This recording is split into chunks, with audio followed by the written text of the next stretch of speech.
Today, we are going to discuss the Securities and Exchange Board of India (SEBI), its objective, functions, and organization. SEBI regulatory reach has been extended to more areas, and there is a considerable changes in the capital market.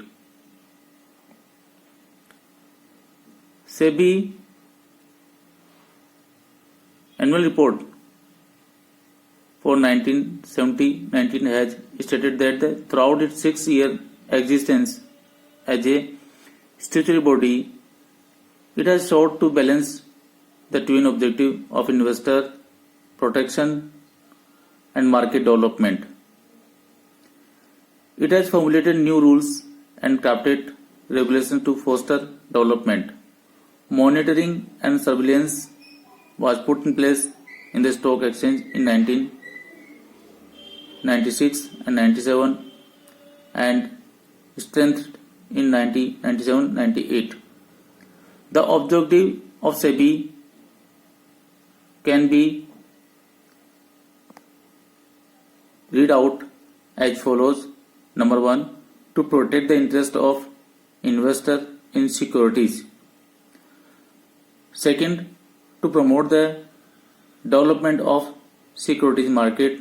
And last, to regulate the security market. The main functions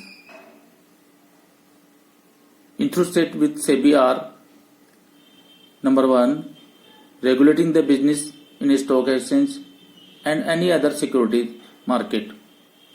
Number 2, registering and regulating the working of stock brokers, sub-brokers, share transfer agents, bankers to issue, trustees of trust deeds, registrar to an issue, merchant bankers, underwriters, portfolio managers, investment advisors, and such other intermediaries who may be associated with securities market in any manner. Number 3, registering and regulating the work of collective investment schemes including mutual funds. Number 4, promoting and regulating self-regulatory organizations. Number 6, prohibiting fraudulent and unfair trade practice in securities market, promoting investors' education and training of intermediaries in securities market, prohibiting insider trading in securities, regulating substantial acquisition of shares and takeover of companies,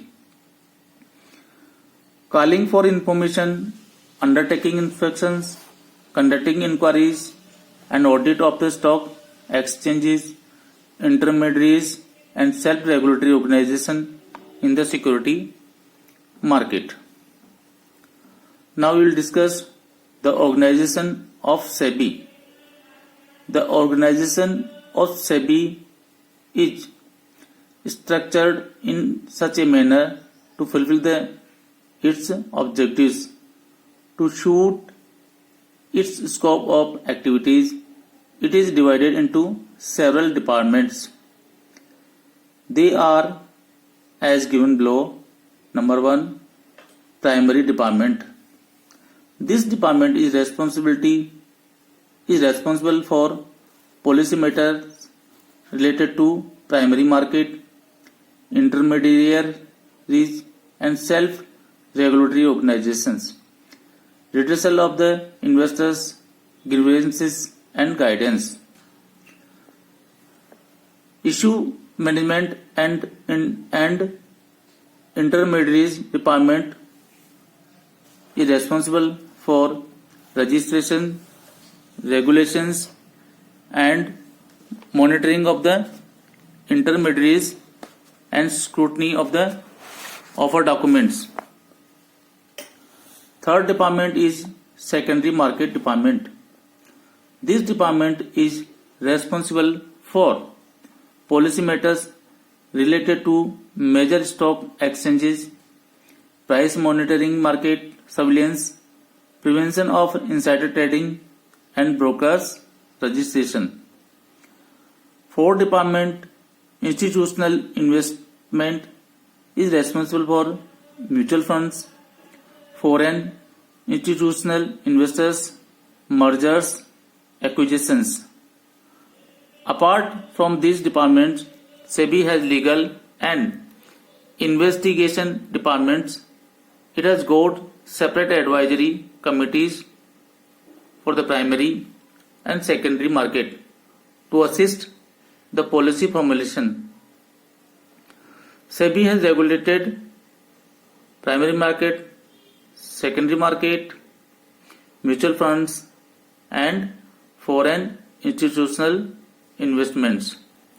Thank you.